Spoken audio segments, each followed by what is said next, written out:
ഇന്നലെ മാധ്യമങ്ങളിൽ കാണിച്ച ഒരു വാർത്ത കണ്ട് ഞാൻ ചിരിച്ചുപോയി. ചിരിച്ചുപോയെന്ന് പറഞ്ഞു കഴിഞ്ഞാൽ ഇങ്ങനെ നമ്മുടെ ജനാധിപത്യ വ്യവസ്ഥിതിയിലുണ്ടാകുന്ന ഓരോ കാര്യങ്ങൾ ആലോചിച്ച് ചിരിച്ചതാണ്.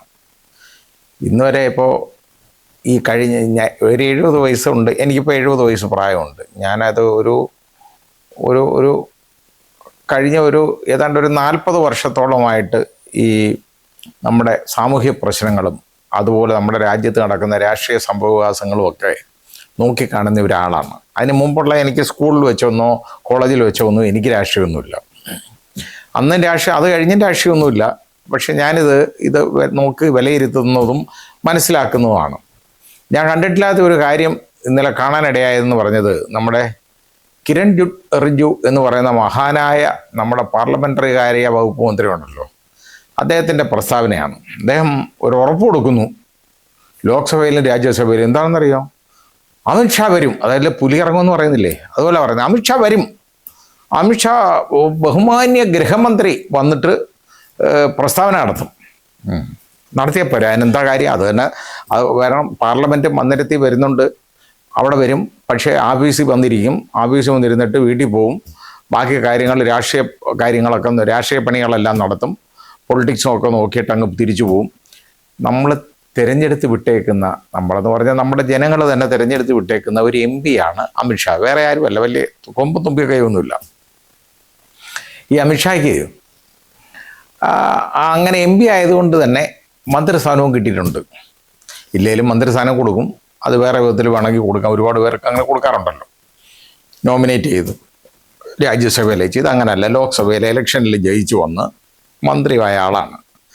അതായത് മന്ത്രിസഭയിലെ രണ്ടാമൻ എന്ന് പറയുന്നതാണ്. പ്രധാനമന്ത്രി കഴിഞ്ഞാൽ അടുത്ത പോസ്റ്റ്, അതായത് നമ്മുടെ ഹോം മിനിസ്റ്റർ എന്ന് പറയുന്ന ആൾ, ആഭ്യന്തര വകുപ്പ് മന്ത്രി.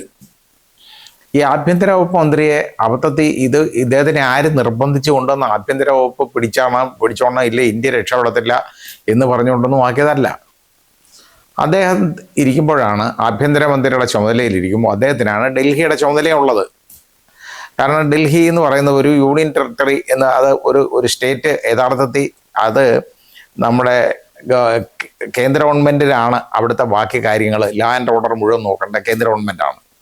അപ്പോൾ അവിടുത്തെ പോലീസ് എന്ന് പറയുന്നത് യഥാർത്ഥത്തിൽ അമിത്ഷായുടെ കീഴിലാണ്. അപ്പോൾ ജൂലൈ 20 ആ പിള്ളേരെയൊക്കെ എടുത്തിട്ട് അടിച്ച് നാശമാക്കി. അവരെ ഈ ലാത്തിക്കകത്ത് ആണി നിറച്ച് ഉള്ള ലാത്തി കൊണ്ടടിച്ചു. അവരെ ഇലക്ട്രിക് ബാറ്റൺ ഉപയോഗിച്ച് ഷോക്ക് അടിപ്പിച്ചു. ലാത്തി കൊണ്ട് അടിച്ചു. ഓരോരുത്തരെ നട്ടലൊടിച്ചു.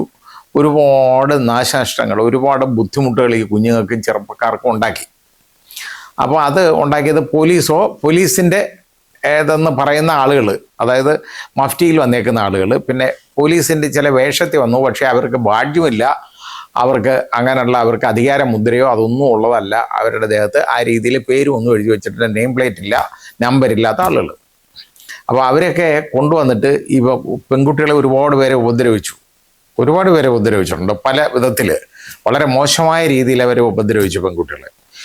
ഇങ്ങനെയൊക്കെ ഈ അഴിഞ്ഞാട്ടം നടത്തിയതിന് ശേഷം അന്ന് തുടങ്ങിയ പാർലമെൻറ്റ് സമ്മേളനമാണ് 20 ഇന്ന് വരെ അങ്ങോട്ട് പ്രവേശിച്ചിട്ടില്ല നമ്മുടെ ബഹുമാന്യനായ പ്രധാനമന്ത്രിയും. പിന്നെ മിണ്ടത്തില്ല, അങ്ങനെ ഒരു കാര്യമുണ്ട്. ആഭ്യന്തര വകുപ്പ് മന്ത്രി അങ്ങോട്ട് പ്രവേശിച്ചിട്ടേ ഇല്ല, ഈ ഭാഗത്തോട്ട് പോകത്തില്ല. സഭ എന്ന് പറയുന്ന അവർക്കുള്ളതല്ല, അതുള്ളത് ഇപ്പോൾ പ്രതിപക്ഷത്തിന് ബഹളം ഉണ്ടാക്കാനുള്ള ഒരു സ്ഥലമായിട്ട് മാറി സഭ. അതേ ഉള്ളൂ. കാരണം വിവരമുള്ള ആരും അവിടെ ചെല്ലുന്നില്ല. അതാണ് ഇതിൻ്റെ പ്രശ്നം. അതായത് ഭരണപക്ഷത്തു നിന്ന് വിവരമുള്ള ഒരു മനുഷ്യനും അവിടെ ചെല്ലുന്നില്ല. പിന്നെ പണ്ടുള്ള പ്രതിപക്ഷ നേതാവിന് കൊടുക്കുന്ന റെസ്പെക്റ്റ് ഉണ്ടല്ലോ എന്ന് പറയുന്നത് വളരെ വലുതായിരുന്നു.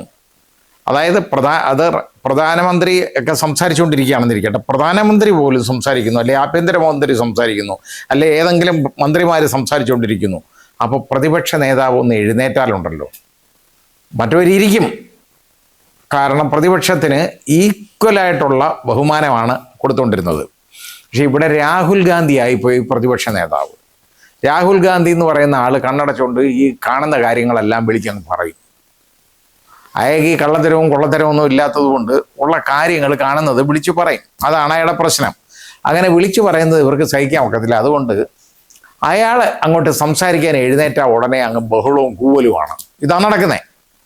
അപ്പോൾ രാഹുൽ ഗാന്ധിയെ സംസാരിക്കാൻ സമ്മതിക്കത്തില്ല അവിടെ. അവിടെ അത് മാത്രമല്ല, അവിടെ അതിനകത്ത് ഓം ബിർളയൊക്കെ നമ്മൾ കാണുന്ന സ്പീക്കർ ഒക്കെ ചെയ്യുന്നതെന്നൊക്കെ പറഞ്ഞു കഴിഞ്ഞാൽ ഉണ്ടല്ലോ, മൈക്കം ഓഫ് ചെയ്യും. പ്രതിപക്ഷ നേതാവിൻ്റെ മൈക്ക് ഓഫ് ചെയ്യുന്നത് കാണിക്കുന്നത് രാഹുൽ ഗാന്ധി ആയതുകൊണ്ട് മാത്രമാണ് ഇതുപോലുള്ള തോന്നിവാസം കാണിക്കുന്നത്.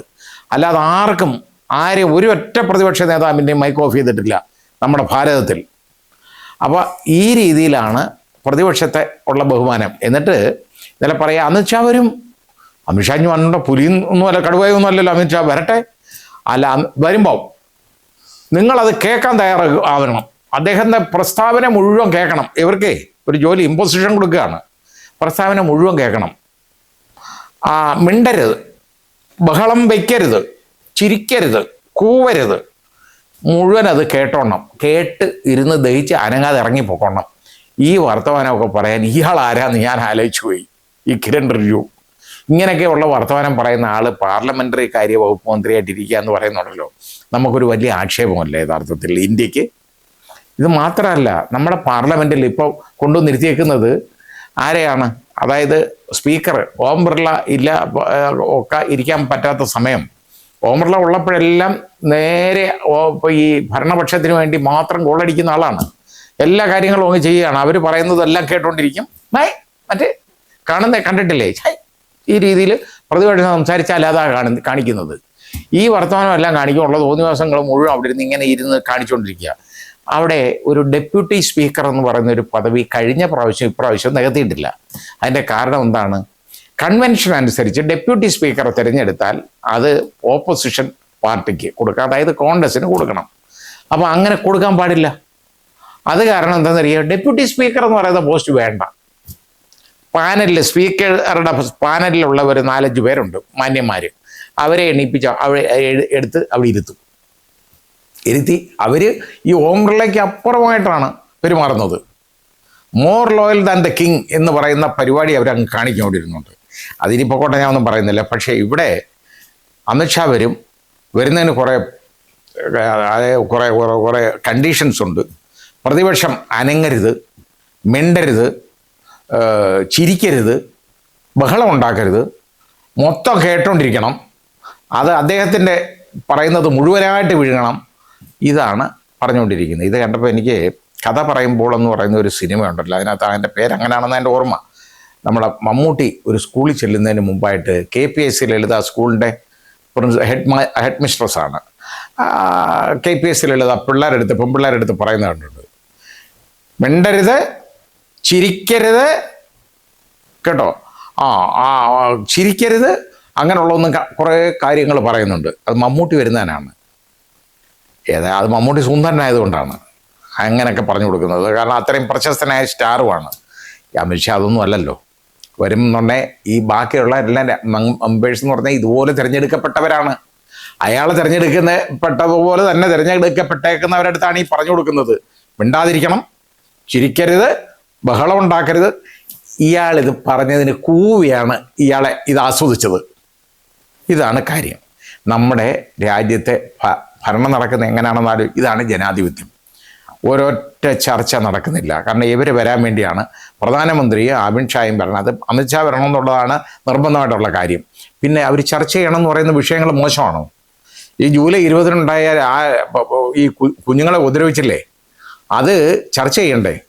അപ്പോൾ കാരണം അവരുടെ മേളിൽ ഇതേപോലെ തന്നെ അവർക്ക് ഇലക്ട്രിക് ബാറ്റാണ് ഉപയോഗിച്ചത്, ലാത്തി, ആണി തറച്ച ലാത്തി, അത് മാത്രം പെല്ലറ്റ് ഗൺ ഉപയോഗിച്ചത്. അപ്പോൾ ഇതിനെക്കുറിച്ച് പറയുന്നത് സംസാരിക്കണ്ടേ? അതിന് തയ്യാറല്ല സംസാരിക്കാൻ. ഇനി അത് സംസാരിക്കുമ്പം അത് മാത്രമേ സംസാരിക്കാവൂ, മിണ്ടാതിരിക്കണം. ഇവർക്ക് ആരാ ഇങ്ങനെയൊക്കെ പറയാൻ? പാർലമെൻറ്റിൽ ഇതൊക്കെ മാത്രമാണോ സംസാരിക്കേണ്ടേ? അയോധ്യ ക്ഷേത്രത്തിൽ, രാമക്ഷേത്രത്തിലെ കൊള്ളയുണ്ടല്ലോ, മഹാകൊള്ള, അതിനെക്കുറിച്ച് സംസാരിക്കണ്ടേ? വേണ്ടേ? പ്രധാനമന്ത്രിയല്ലേ അതിനെക്കുറിച്ച് മറുപടി പറയേണ്ടത്? കാരണം പ്രധാനമന്ത്രിയുടെ കാർമ്മികത്വത്തിലാണല്ലോ അവിടെ എല്ലാം നടന്നത്. അവിടെ കമന്ന് കിടക്കുന്നതും അത് ചെയ്യുന്നതും സർക്കസ് കളിക്കുന്നതും ഒക്കെ നമ്മൾ കണ്ടാണല്ലോ, നമ്മളെ മുഴുവൻ കാണിച്ചതാണ് ഇത്. എന്നിട്ട് ഇതിന് മറുപടി അവിടെ കൊള്ള നടന്നു, ഇതുപോലെ പണം അടിച്ചുകൊണ്ട് പോയി, കോടിക്കണക്കിന് രൂപ എടുത്തുകൊണ്ട് പോയി, വിശ്വാസികൾ കൊടുക്കുന്ന പൈസയാണ് എടുത്തുകൊണ്ട് പോയി, പല വിധത്തിൽ ആണ് കൊള്ള നടത്തിയേക്കുന്നത്. അതിനെക്കുറിച്ച് സംസാരിക്കണ്ടേ? അത് ഇന്ത്യയെ ബാധിക്കുന്ന വിഷയമല്ലേ? ഇന്ത്യയിലെ അതുപോലെ ആ രാമക്ഷേത്രത്തിൽ വിശ്വസിക്കുന്ന വിശ്വാസികളുടെ, രാമനിൽ വിശ്വസിക്കുന്നവരുടെ വിശ്വാസികളുടെ പ്രശ്നമല്ലേ സംസാരിക്കണ്ടേ? അപ്പോൾ അതിന് പ്രധാനമന്ത്രി വരണമെന്ന് പറയുന്നതിൽ എന്താ തെറ്റ്? പ്രധാനമന്ത്രിയാണ് അവിടെ സംസാരിക്കേണ്ടത്, വേറെ ആരാ സംസാരിക്കുന്നത്? അപ്പോൾ ഈ രീതിയിൽ, കാരണം പ്രധാനമന്ത്രിയുടെ കാർമ്മികത്വത്തിലും നേതൃത്വത്തിലുമാണ് അവിടെ ഈ രാമക്ഷേത്ര ട്രസ്റ്റും ഒക്കെ ഉണ്ടാക്കിയേക്കുന്നത്. അപ്പോൾ ഇത് സംസാരിക്കേണ്ട വിഷയമാണ്. ഇതൊക്കെ നമ്മുടെ രാജ്യത്തിൻ്റെ കാതലായ പ്രശ്നങ്ങളാണ്. അത് സംസാരിക്കണം, അതിനെക്കുറിച്ച് സംസാരിക്കണം.